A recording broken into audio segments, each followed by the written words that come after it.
going on? Mr. Tony's Hip Hop School. Don't forget to like, share, subscribe. Like, share, subscribe. Like, share, subscribe. Don't forget now. You might as well just do it now. Alright? This is off the top. I was just sitting here thinking, I have to give hip hop some props. And really, this is about my hip hop journey and why I have such a love affair for it. And it started in the 70s. It started, as you know, I'm older. So in the 70s, the late 70s is when I started liking hip hop. I grew up listening to music. I always loved music. R&B, disco. I like some rock music. I like classic rock. I like soft rock. I like Billy Joel, Steely Dan. I like Chicago. I like a lot of music really, but I mainly like jazz, R&B, hip hop. Hip hop is probably my favorite. Old school. All this is old school. I don't like nothing new. But this video is going to be about the hip hop journey because I lived through it. I lived through hip hop music, the journey of hip hop music, the breakdancing era, the bop, blop, scoobity wop, bop, bop, bop. All that shit.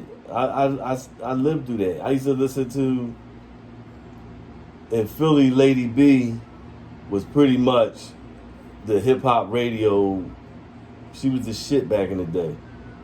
But I remember when she wasn't Lady B. I remember when she was Wendy Clark. I remember when she was Wendy Clark on WHAT AM. I'm listening to an AM radio. We had a radio in the basement, and I used to sit and listen to hip hop. And she used to do little raps and stuff like that. But then the next thing you know, she was on Power 99. And then that's when she blew up. But I go all the way back to 78. 78. Then you had,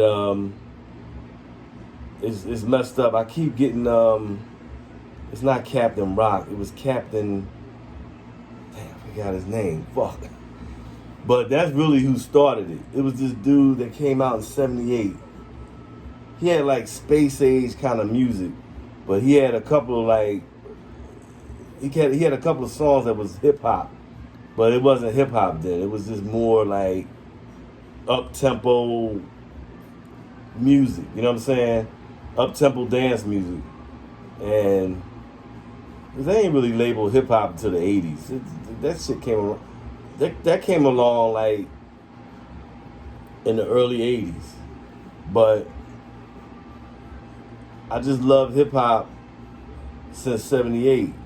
Curtis Blow, Sugar Hill Gang, Spoonie G, Grandmaster Flash and the Furious Five. Grandmaster Flash don't get the credit he deserved because there was a period where that's all you heard on the radio was Grandmaster Flash and the Furious Five. They was on the radio like a mug, like from 81 to probably just before Run DMC came out.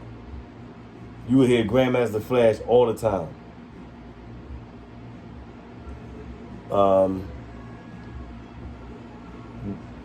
What's the name had a song called King Tim the Third. That was another hip hop song that I loved. And again, it wasn't a hip hop song. It was just really a up-tempo R&B song that they now say was a hip hop song. But that was the first song, as far as hip hop is concerned, that really got me hooked. It was that one and that other song I said in 78. It's not Captain Rock. It was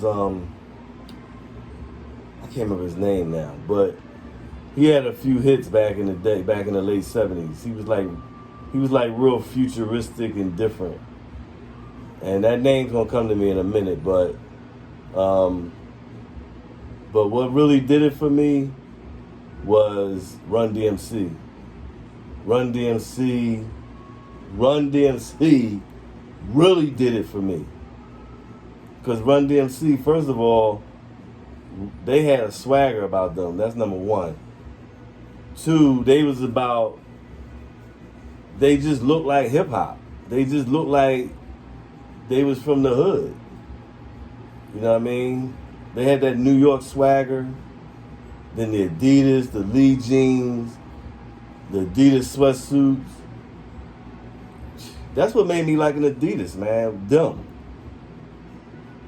That's when I started liking Adidas. Shell tops. That's shell tops and Adidas top tens. The patent leather top tens are my favorite all time.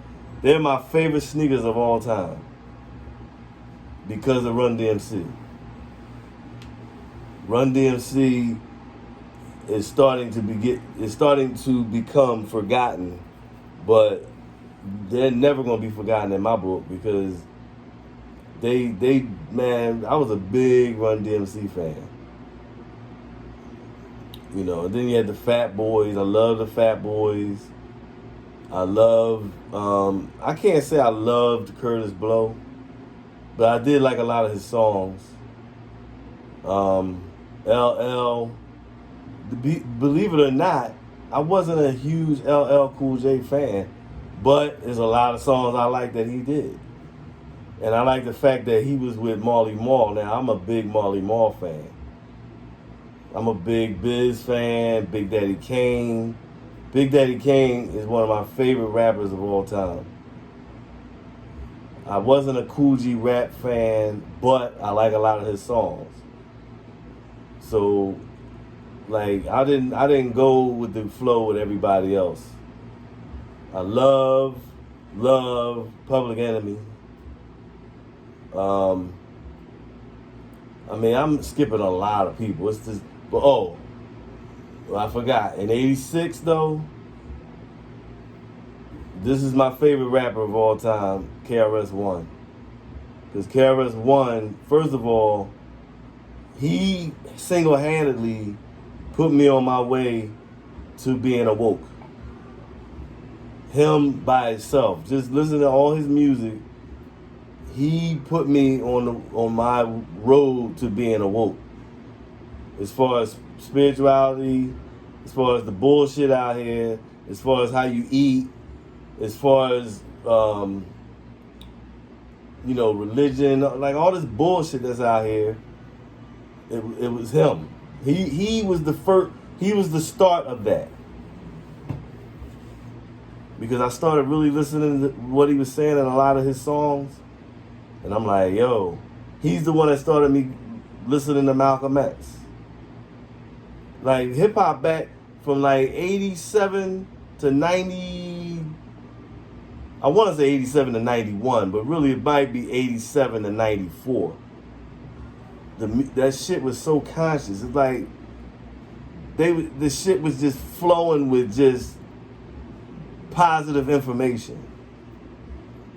And then, like I said, the greatest year in hip-hop was 1988. Anybody that's my age group, anybody that's 50 and up, 45 to 55, 1988, there's a lot of years in there, though. But 88, man, it was just too much. It was just too much great music coming out of that year.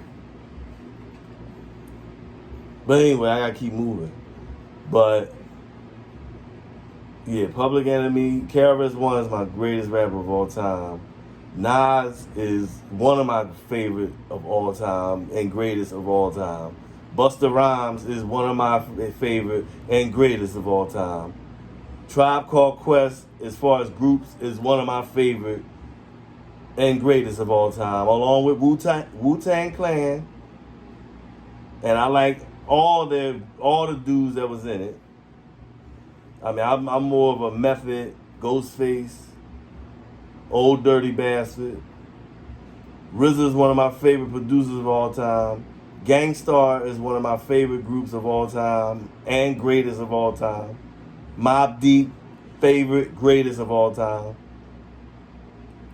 I mean, we get in the groups. I can go on and on with the groups. It's just too many to mention. Grand Puba is one of my favorite and greatest hip-hop lyricists of all time. He gets no credit, no kind of nothing. But I'm gonna give it to him. Grand Puba, I love you, man. If there was a such thing as burning out the CD, burning out the tape player, I burnt it out listening to your music. I mean, there's a bunch of people. Gang Starr too. Gang Starr. It's a lot of groups. I can't go into the groups. It's just too many to mention. You know, I love the Jungle Brothers. I love De La Soul. I love Ice Cube. I gotta get a West Coast some props. When I was down south, I loved Luke. Yes, I love the 2 Live Crew. Yes. I love the Ghetto Boys. I'm trying to think of somebody else West Coast. I like Snoop, but I don't know. It's something kind of corny about Snoop. But his first album, Doggy Style, yes. Snoop, Dre, NWA. My favorite NWA album is Niggas for Life. I used to burn that shit up like a mother. Yo, anytime I got mad at a female, I used to play that album, that tape. Anytime, I'll never forget when I came back home from Iraq, the war, and I had a best friend at the time. I always had these friends I hung out with in different periods. So this time, I used to hang out with this dude named Corey Heron. He was from North Carolina. This is when them Box Maximas was out. He had a brand new black Box Maxima. And if you a dude in the service, you know all we did was drink and fuck. So we went to one of them small towns nearby. It's always about your boys knowing got a woman that got friends, and then you bring your boys. He had a girl that had a friend for me. Excuse me. So we go down there. For whatever reason, she started acting funny. I got a little mad. So he was rocking with me. He was like, man, fuck y'all. And we left, right? So I get in the car. I'm like, yo, man, put the NW. Because he put some shit in. I forgot what he put in there. Man, take that shit out, man. Put that fucking NWA, yeah, put that shit in there. You know, they just talking about women, bitch. Man, but it made me feel better. I know that sounds crazy, but I was young and dumb then. But it made me feel better. But it's just that it was just so much variety back then. You know what I mean? So people got to understand, like, old school hip hop is just way better, man. It's just more creative. It's so many different styles. You know what I'm saying? That today's hip hop don't have. Today's hip hop, everybody sound the same. So this is gonna be a 2-parter. Because I've already went all the way up to about 91, 92. Really 93, because I said Wu-Tang. They came out in 93. So I'll go into a little more deeper. Anybody that's a hip-hop head, anybody that's, I would say, 40 and up can relate to what I'm talking about. Don't forget to like, share, subscribe. Let me know what you think. It's Mr. Tony. Hip Hop School. Peace.